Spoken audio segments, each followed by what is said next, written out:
అచ్చ తెలుగు కథలు వినడానికి విచ్చేసిన శ్రోతలందరికీ మీ కృష్ణమ్మ కథలు ఛానల్ తరపున స్వాగతం, సుస్వాగతం. ఈరోజు మీరు వినబోతున్న కథ అమ్మ ఒడి. రచయిత్రి గొల్లపూడి రాజ్యలక్ష్మి గారు. అమ్మా, ఆగు, వెళ్ళొద్దు, వెళ్ళొద్దు, ఆగమ్మా. నా మనసు ఆక్రోశిస్తోంది, రోధిస్తోంది. పైకి అరవాలని, అమ్మను ఆపాలని విశ్వ ప్రయత్నం చేశాను. గొంతుకు ఏదో అడ్డం పడినట్లు మాటలు పెగలడం లేదు. కళ్ళు నీళ్లతో నిండి అమ్మ రూపం మసకబారి నెమ్మదిగా అదృశ్యమవుతోంది. లేదు, అమ్మ వెళ్ళడానికి వీల్లేదు. చివరి ప్రయత్నంగా అమ్మా అంటూ గొంతు చించుకొని అరిచాను. ఎవరో కుదిపినట్టయి మెలకువ వచ్చింది. ఏమిటా కలవరింతలు? పగలంతా ఏవో పనికిమాలిన పుస్తకాలు చదువుతావు, రాత్రిళ్ళు పీడకలలతో పలవరింతలు. లేచి మంచినీళ్ళు తాగి పడుకో. మాధవ్ విసుక్కున్నాడు. పీడకల? ఇది కలేనా? ఎంతో స్పష్టంగా మెలకువ వచ్చేదాకా ఇది కల అన్న స్పృహే లేనట్లు ఇంతకు ముందే జరిగిన సంఘటనలా అనిపిస్తోంది. నిజం కాదనుకోవడం ఎట్లా? ఇంకా అమ్మ మాటలు నా చెవుల్లో మార్మోగుతున్నాయే. ఏమంది అమ్మ? చిన్నా, ఏ తల్లికైనా పిల్లల శాపాలు కాకూడదమ్మా. మనోధైర్యం కావాలి. కానీ నా దౌర్భాగ్యం చూడు, ఇన్ని కాన్పులు జరిగినా నేను గొడ్రాలినే. అమ్మ కళ్ళలో నీళ్లు. నిండుగా జరీ చీర కట్టుకొని ఉంది. నుదుట కాసంత బొట్టు, రవ్వల ముక్కు పుడక, తల నిండా పూలు. ఆ ముఖంలో ఎంతో తేజస్సు. కళ్ళలో మాత్రం అంతులేని ఆవేదన గుమ్మంలోనే నిలబడి ఉంది. అమ్మా, అక్కడే నిలబడ్డావే, లోపలికి రామ్మా అన్నాను. ఆ మాట నువ్వు మనస్ఫూర్తిగానే అంటున్నావా? అయ్యో, ఎందుకమ్మా ఆ అనుమానం? ఎందుకో తెలీదు, నవ్వింది అమ్మ. అమ్మా, అలాగే నవ్వు. నవ్వితే ఎంత బాగున్నావమ్మా. అబ్బా, ఎంత నిండుగా ఆరోగ్యంగా ఉన్నావు అన్నాను సంతోషంగా. నా ఆరోగ్యం బాగుందంటున్నావా? చిన్నా, ఇదిగో ఇవి చూడవే, ఇది నా ఆరోగ్యం అంటూ చటుక్కున కప్పుకున్న చీర కొంగు తొలగించింది. కళ్ళు చెదిరాయి. గిర్రున తల తిరిగింది. అమ్మ గుండె నిండా తూట్లు. ఆ గాయాల నుండి రక్తం బొట్లు బొట్లుగా కారుతూ భయంకరంగా ఉంది. అయ్యో, ఏంటమ్మా ఇది? ఎవరు చేశారు ఈ గాయాలు? ఆందోళనగా అడిగాను. ఎవరా? మీరు చేసిన గాయాలే ఇవి. మీ నలుగురు చేసిన గాయాలివి. మీరు నాకు మిగిల్చినవి ఇవే కదే. ఏం భయపడుతున్నావా? పిచ్చిదానా, నన్ను చూసి కాదే, మిమ్మల్ని చూసి మీరు భయపడండి. మీలో అణువణువునా నిండి ఉన్న స్వార్థాన్ని చూసి భయపడండి, సిగ్గుపడండి. అమ్మ గొంతు రుద్ధమైంది. అంతలోనే గిర్రున వెనక్కి తిరిగి వెళ్ళిపోయింది. అమ్మను ఆపాలన్న నా విశ్వప్రయత్నం విఫలయత్నమైపోయింది. నా కల చెదిరిపోయింది. ఎందుకొచ్చింది ఇలాంటి కల? మరో 10 రోజుల్లో అమ్మ సంవత్సరీకాలు. ఏర్పాట్లు ఏ అన్నయ్య చేస్తున్నారో తెలియదు. ఎక్కడి నుంచి నాకు ఎటువంటి సమాచారం అందలేదు. ఆ ఆలోచనలో ఉండడం వల్లనే నాకు ఇలాంటి కల వచ్చిందా? అయినా అమ్మ బతుకున్నప్పుడు విలువ ఇవ్వని కొడుకులు, అమ్మ పోయాక ఎవరికి గొప్పలు చూపించుకోవడానికి ఈ తతంగాలన్నీ చేయడం. అసలు అమ్మ అనేదే లేకపోతే తమకు ఉనికి ఉందా? అమ్మ ప్రేమని, మమకారాన్ని హక్కుగా పొందడం తప్ప ఆ మమతానురాగాల్ని ఆవిడకు తిరిగి ఇవ్వలేకపోతే ఇంక ఈ పుట్టుకకి, జీవితానికి అర్థమేమిటి? అవసరాలతో ముడిపడిన అన్ని అనుబంధాలు అవి తీరగానే అంతరించిపోతే ఇంక ఈ ప్రపంచంలో మానవత్వం ఎక్కడ మిగిలి ఉంటుంది? అలాంటి స్వార్థానికి ప్రతిరూపాలుగా మిగిలిపోయామా మేమందరం? ఆలోచనలు నన్ను ఉక్కిరిబిక్కిరి చేస్తున్నాయి. మాధవ్ మళ్ళీ నిద్రలోకి జారిన గుర్తుగా సన్నగా గురక వినిపిస్తోంది. నాకు నిద్ర పట్టలేదు. గత జ్ఞాపకాలు నన్ను చుట్టుముట్టాయి. ఆ రోజు తనకింకా గుర్తే. అమ్మకు సీరియస్గా ఉందని నాన్న నుండి ఫోన్ రాగానే వెంటనే ప్రయాణమయ్యాను. అప్పటికే అంతా వచ్చి ఉంటారనుకున్నాను. మాలతి తప్ప అన్నయ్యలిద్దరూ ఇంకా రాలేదు. వాళ్లకు ఫోన్లు చేశాను. రావాలి అన్నారు నాన్న. హాస్పిటల్ బెడ్ మీద అమ్మ. ఎప్పుడూ బొంగరంలా తిరుగుతూ ఏదో ఒక పనిలో నిమగ్నమై విశ్రాంతి అనే పదానికి అర్థం తెలియని అమ్మ అలా బెడ్ మీద నీరసంగా స్తబ్దుగా పడుకుని ఉంది. వచ్చావా చిన్న? ఎప్పుడూ పనిరందులో పడి క్షణమైనా తీరిగ్గా నడుము వాల్చవెందుకమ్మా అనేదానివి కదా. ఇదిగో ఈ విధంగా నాకు విశ్రాంతి ఇచ్చాడా భగవంతుడు అంది నిస్సహాయంగా. అలా అనకమ్మా, మరో వారం రోజుల్లో నువ్వు తప్పకుండా లేచి తిరుగుతావు అన్నాను. అమ్మకు ధైర్యం చెబుతుంటే నాకు ఎలాగో అనిపించింది. అమ్మ ముక్కుకి ట్యూబ్, ఒంటి నిండా ట్యూబులే. కుడి చేయి ఓ పక్కకి వాలిపోయింది. పొట్ట ఎగిరెగిరి పడుతోంది. అమ్మ చల్లని ఒడిలో తను ఎన్నోసార్లు సేద తీరింది. ఇప్పుడు శక్తిహీనమైపోయిన ఆ చెయ్యి తనకు టైఫాయిడ్ వచ్చినప్పుడు ఒళ్లంతా నిమిరింది. తను ప్రీతిని కనడానికి ముందు అదే అమృత హస్తం నా వెన్ను నిమిరి ధైర్యాన్ని, ఆసరాన్ని ఇచ్చింది. ఆ చెయ్యి ఎన్నోసార్లు తనని ఆశీర్వదించింది. ఆ చెయ్యి ఇప్పుడు చచ్చుబడిపోయింది. ఆ చేతిని పైకి ఎత్తాలని అమ్మ చేస్తున్న ప్రయత్నానికి అది సహకరించడం లేదు. నా కళ్ళలో నీళ్లు తిరిగాయి. పెరాలసిస్ స్ట్రోక్ వల్ల కుడి చెయ్యి, కుడికాలు దీర్ఘ విశ్రాంతిలోకి జారుకున్నాయి. అన్నయ్యలు ఎవరూ రాలేదుగా అంది అమ్మ. వస్తారమ్మా, దూరాల నుంచి రావాలిగా అన్నాను. వాళ్ళొచ్చేదాకా నేనుంటానో లేదో. అలా అధైర్యంగా మాట్లాడకమ్మా. నీకు తెలియదు చిన్న, మా అమ్మ కూడా ఇలాగే పక్షవాతంతోనే పోయింది. మా నాన్నమ్మ అంతే. ఒకసారి బ్రతుకు బండి కుంటుపడిందంటే ఇక సక్రమంగా నడవదు. ఇలాంటి అవిటి బ్రతుకు బతకడం కంటే తొందరగా పోవడమే మేలు విరక్తిగా అంది అమ్మ. అమ్మమ్మ నానమ్మల కాలం వేరమ్మా. ఇప్పుడున్నన్ని వైద్య సౌకర్యాలు అప్పట్లో లేవు. ఇప్పుడు పక్షవాతానికి ఎన్నో మంచి మందులొచ్చాయి. నీకొచ్చింది చాలా చిన్న ఆరోగ్య సమస్యమ్మా. భయాలేవీ పెట్టుకోకుండా హాయిగా పడుకో అన్నాను అనునయంగా. నన్ను మాట్లాడని చిన్న. ముందు ముందు ఇలా చెప్పగలిగే శక్తి నాకు ఉంటుందో లేదో. నా గురించి నాకు దిగుల్లేదు. మీ నాన్న గురించి తలుచుకుంటేనే దిగులుగా ఉంది. నేను పోతే ఆయన పరిస్థితి ఏమిటి? ఆయనకు అవస్థలు తప్పవనిపిస్తోంది అంది అమ్మ కళ్ళు మూసుకొని దిగులుగా. అమ్మ బాగా అధైర్యపడుతోందని అర్థమైంది. అమ్మా, నువ్వు మామూలు మనిషివవుతావు. లేనిపోనివి ఊహించుకొని ఆరోగ్యం మరింత పాడు చేసుకోకు. నాన్నకు మేమంతా ఉన్నాం. నువ్వేమీ దిగులు పడకు అంటూ నాకు తోచిన 4 ఉపశమనం మాటలు చెప్పాను. నేనొచ్చిన 2 రోజులకి అన్నయ్యలిద్దరూ వచ్చారు. వదినలు రాలేదు. హాస్పిటల్ అన్నా మందుల వాసనన్నా పడని అమ్మ 10 రోజులు అలా బెడ్ మీదే ఉంది. ఆ తర్వాత ఇంటికి వచ్చింది. ఇంటికి చేరే నాటికి అమ్మ కొద్దిగా లేచి కూర్చోగలుగుతోంది. కుడి చెయ్యి కూడా కాస్త పైకి లేపగలుగుతోంది. ఆ చేతికి కాలుకి ఫిజియోథెరపీ చేయించమని, మందులతో పాటు అది తప్పనిసరిని డాక్టర్ గారు చెప్పారు. విజయవాడ దగ్గరలోని ఓ పల్లెటూరు, దిగువ మధ్యతరగతి కుటుంబం తమది. నాన్న ఊళ్ళో ఓ అరెకరం కౌలుకి తీసుకుని వ్యవసాయం చేసేవాడు. కరువు కాటకాల వల్ల పంట రాబడి కూడా అంతంత మాత్రమే. 400 గజాల్లో ఉన్న తాతల నాటి పెద్ద మండువా లోగిలి ఇల్లు ఒక్కటే తమకున్న ఆస్తి. 200 గజాల్లో ముందు వైపు ఇల్లు కట్టి, వెనక వైపు మిగిలిన 200 గజాల్లో రకరకాల చెట్లు, మొక్కలు వేశారు. ఇంటిల్లిపాదికి కావలసిన కూరగాయలు, ఆకుకూరలు, పళ్ళు అన్నీ ఇంట్లోనే పండేవి.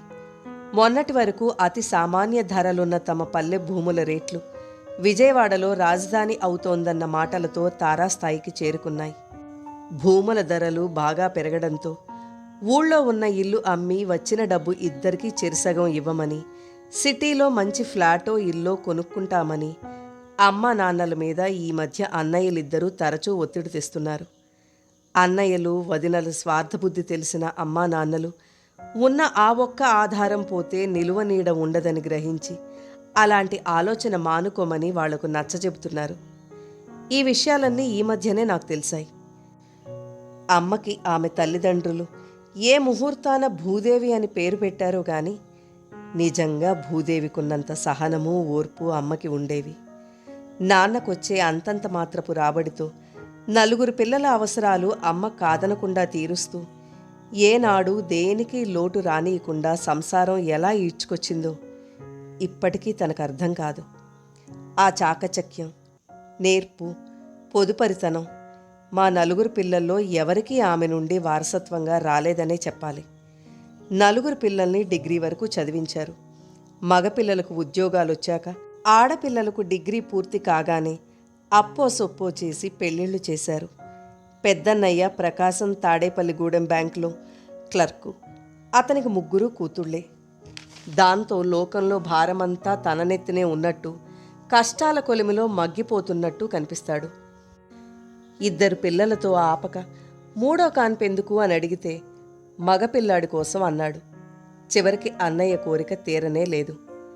ఏమనుకున్నాడో ఇక 4వ సంతానానికి ప్రయత్నించలేదు. ఆడపిల్లల తండ్రిని నా బాధ మీకేం తెలుస్తుంది?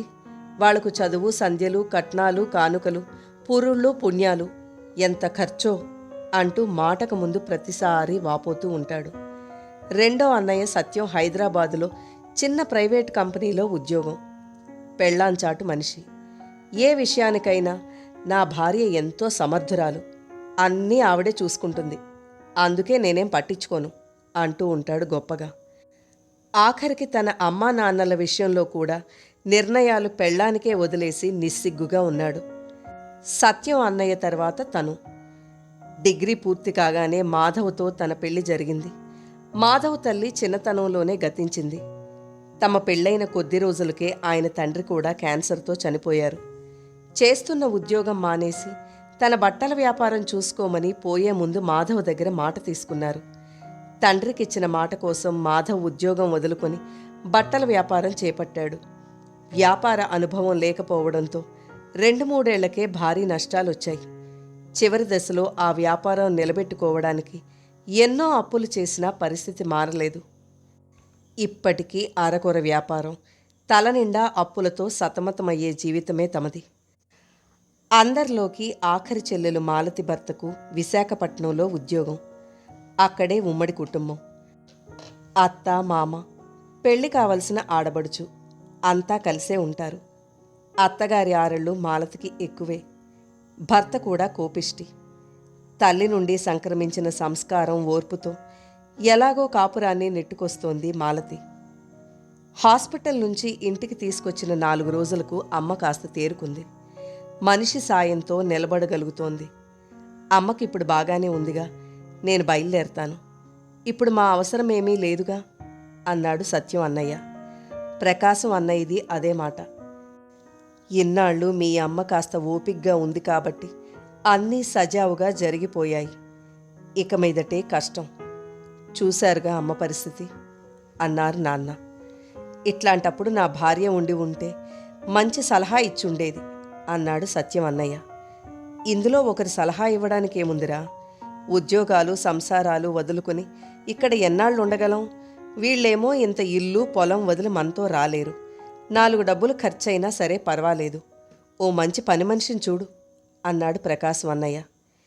ఏ ఒక్కనాడు 1 రూపాయి అయినా అమ్మా నాన్నల చేతిలో పెట్టి ఎరుగడు గాని ఉచిత సలహాలు మాత్రం బోలెడిస్తాడు ప్రకాశం అన్నయ్య.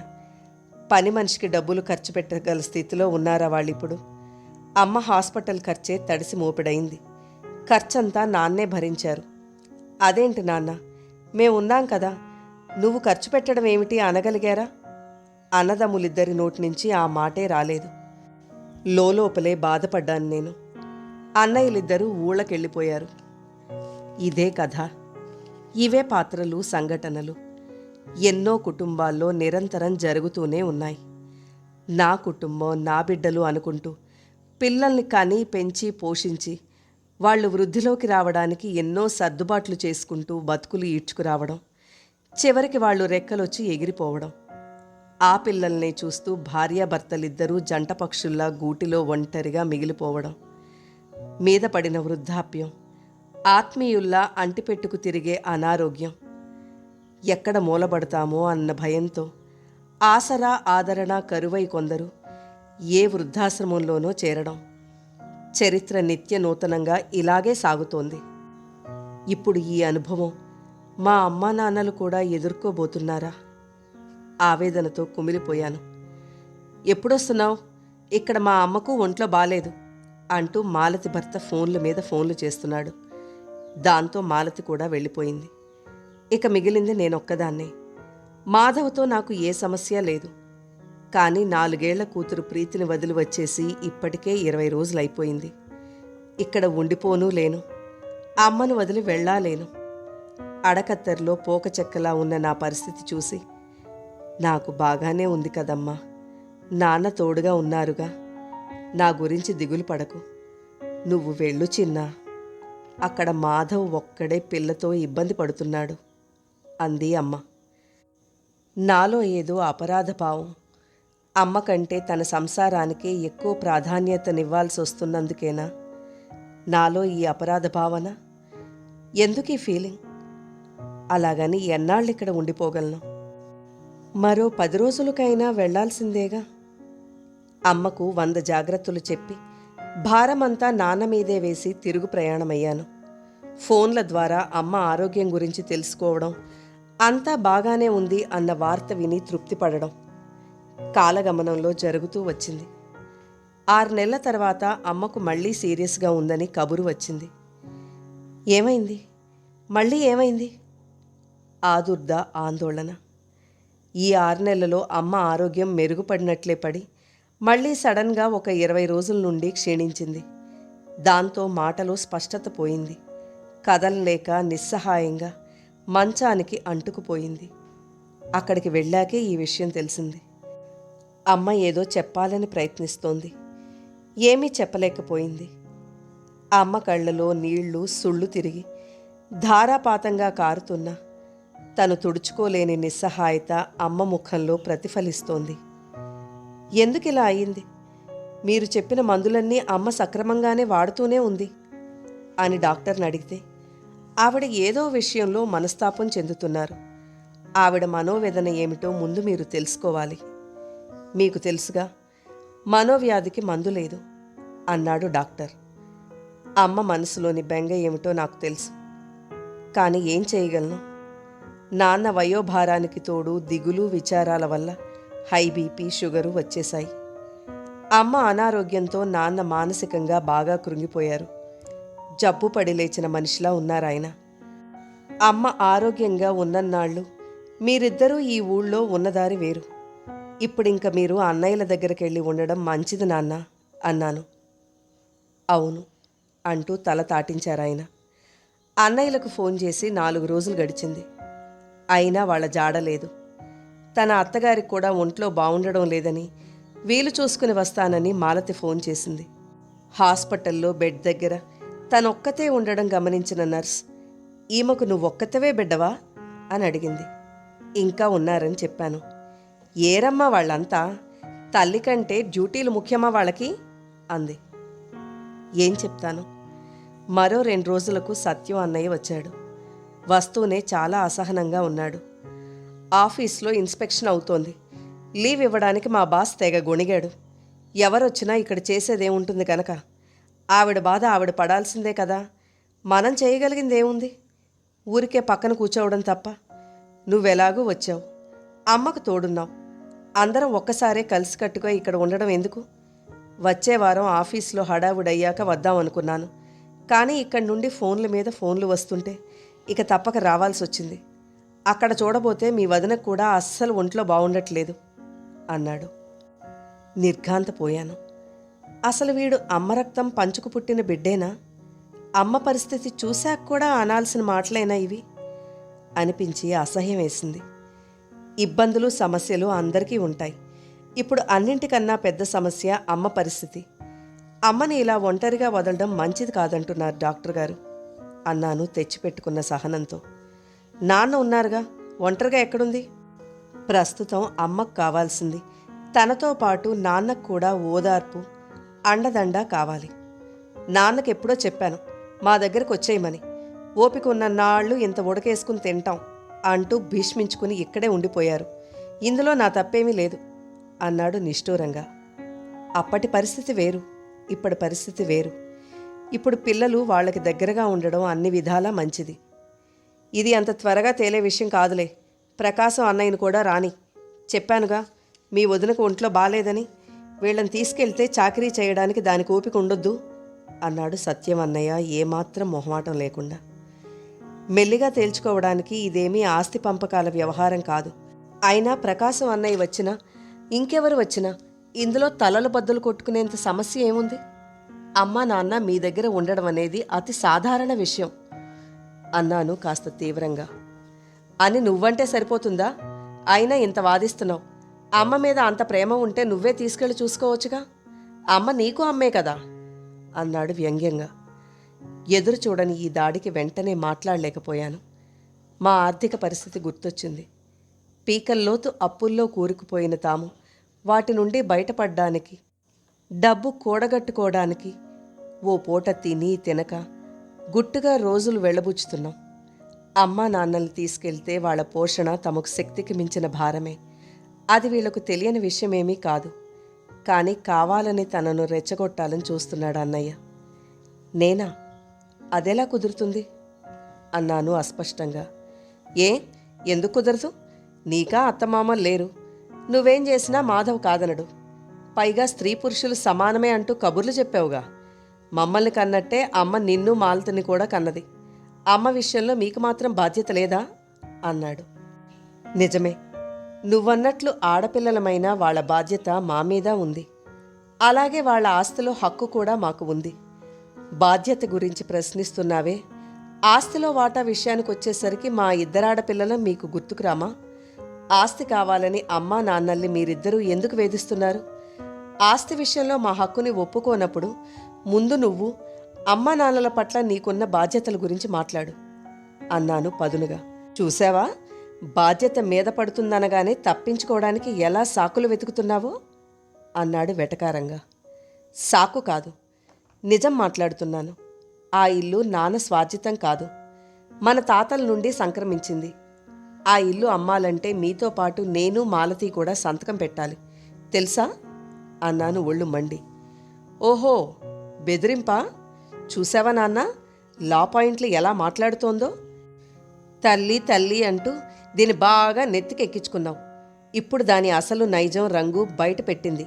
చూసావా, నువ్వు పిలవగానే అది పరిగెత్తుకొచ్చేది మీకోసం కాదు, మీ వెనకాల ఉన్న ఆస్తి కోసం అన్నాడు ఉగ్రంగా. నేను అవాక్కయ్యాను. అన్నయ్య మీద కోపంతో అనవసరంగా ఏదేదో మాట్లాడాను. చాలా సౌమ్యంగా శాంతంగా ఉండే నాన్న ఇదంతా వింటూ ఎంత క్షోభపడ్డాడో. ఇంకా ఆపుతారా? హక్కులు బాధ్యతల గురించి వాదించుకోవడానికి ఇది సమయం కాదు. మీకు వీలైతే సాయం చేయండి, కుదరకపోతే వెళ్ళిపోండి. ఇన్నాళ్ళు జరిగినట్లే మాకు ఇక ముందు కూడా జరుగుతుంది అన్నారు నాన్న కాస్త గట్టిగా. అన్నయ్య విసురుగా బయటికెళ్ళిపోయాడు. ఇవన్నీ వింటున్న అమ్మ ముఖం బాధతో కమిలిపోయింది. నాన్న, అన్నయ్య బాధ్యతారాహిత్యమైన మాటలకు కోపం వచ్చి ఏదో 4 మాటలు అన్నాను. కానీ నిజంగా నాకు ఆస్తులు వాటాలు అక్కర్లేదు నాన్న. నాకెప్పుడూ వాటి మీద ఆశ లేదు. నన్ను నమ్ము నాన్న అన్నాను గొంతు దుఃఖంతో పూడుకుపోతుండగా. నువ్వెలాంటి దానివో నాకు తెలుసు తల్లి. వాడి మాటలేమీ మనసులో పెట్టుకోకు. కొడిగట్టిన దీపాల్లాంటి మా గురించి మీరు మనస్పర్ధలు పెంచుకోవద్దు. మీరు నలుగురు సఖ్యంగా ఉంటేనే మాకు సంతృప్తి అన్నారు నాన్న చెమ్మగిల్లిన కళ్ళతో. 2 రోజులు గడిచినా నేనింకా సత్యం అన్నయ్య మాటల ప్రభావం నుంచి తేరుకోలేదు.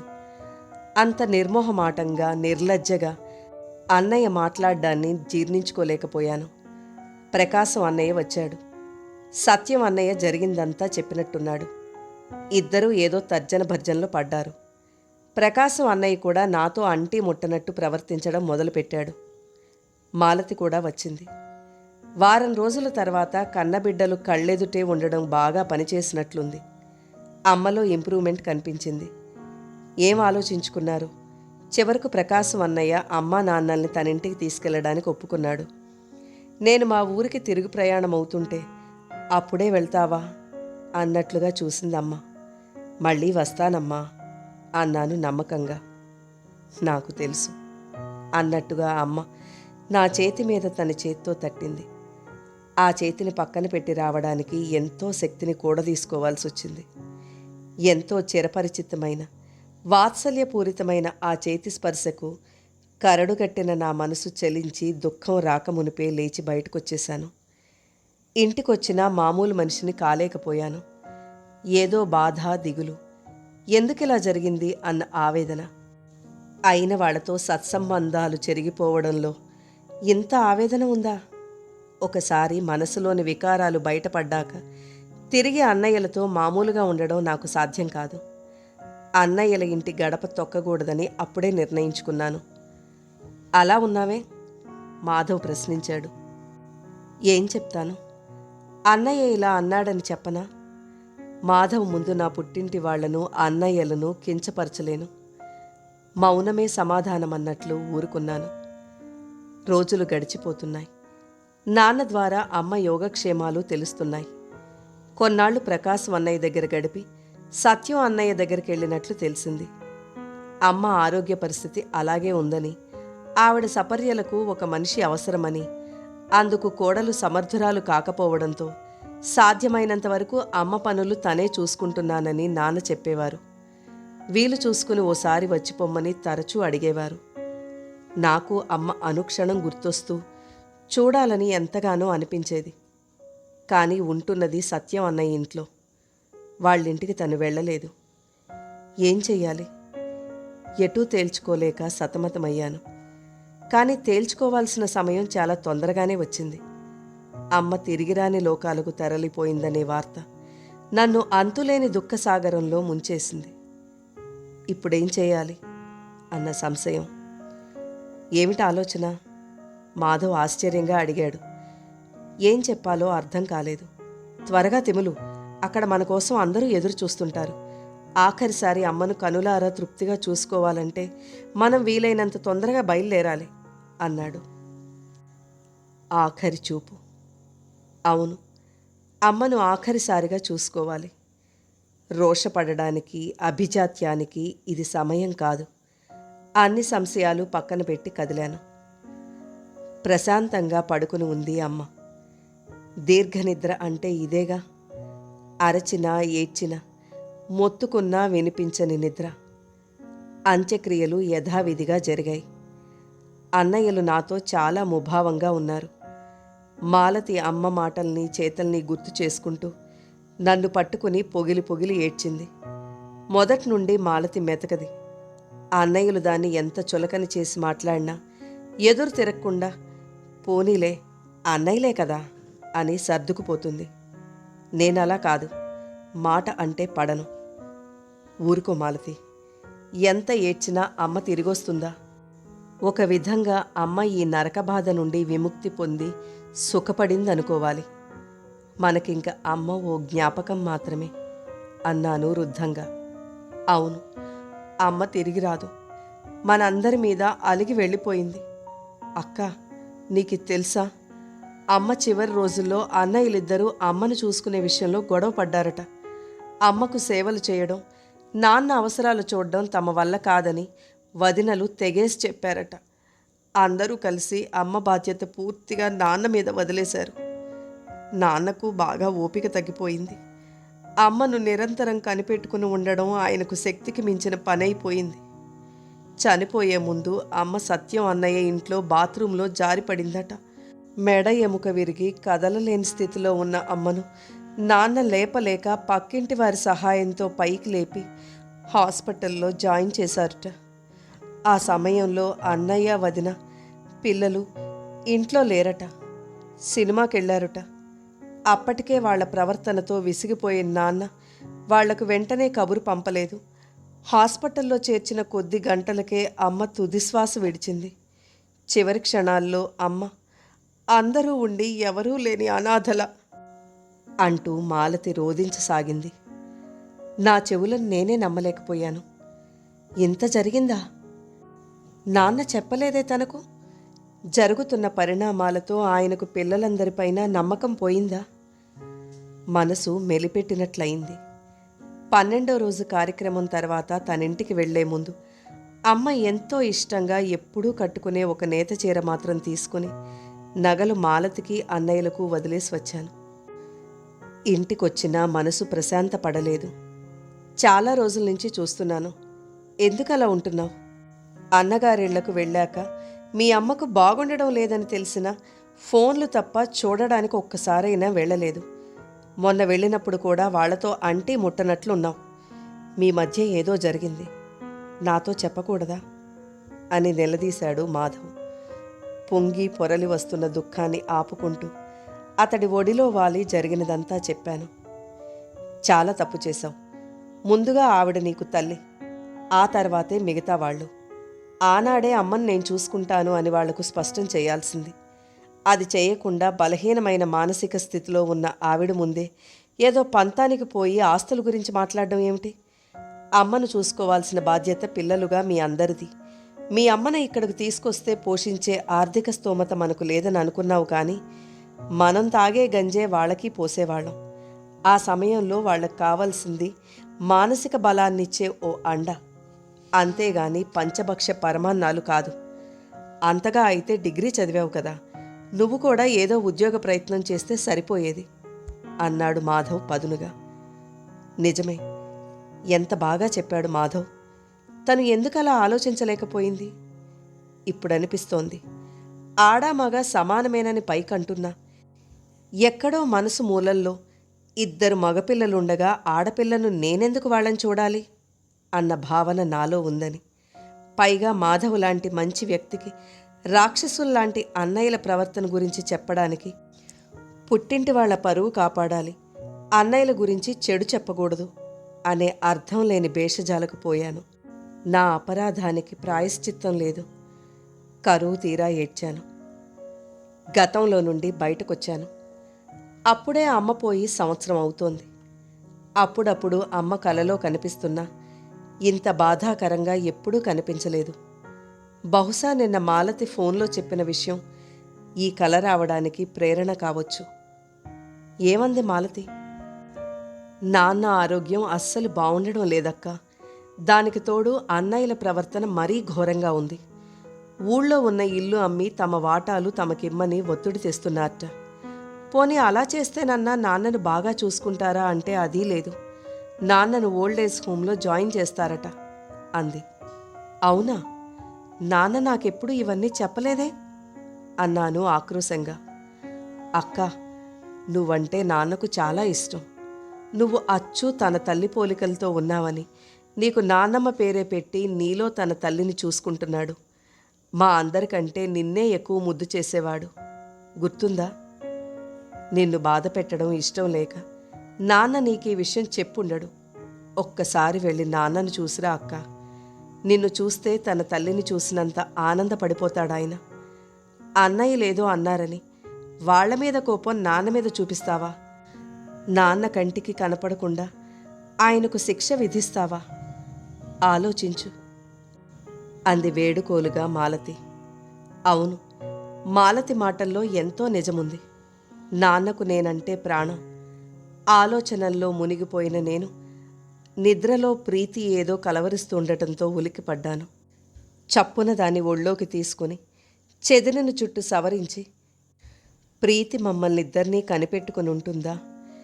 నాలాగే ప్రవర్తించి తన స్వార్థం తాను చూసుకుంటుందా? మొగుడు ఒప్పుకోవడం లేదనో, అత్తగారు సాధిస్తుందనో, ఆడపిల్ల ఏం చెప్పి బాధ్యతల నుండి కంఫర్టబుల్గా తప్పించుకోగలదు అవే చెప్పి తప్పించుకుంటుందా? ఒక్కసారిగా నా వెన్ను జలధరించింది.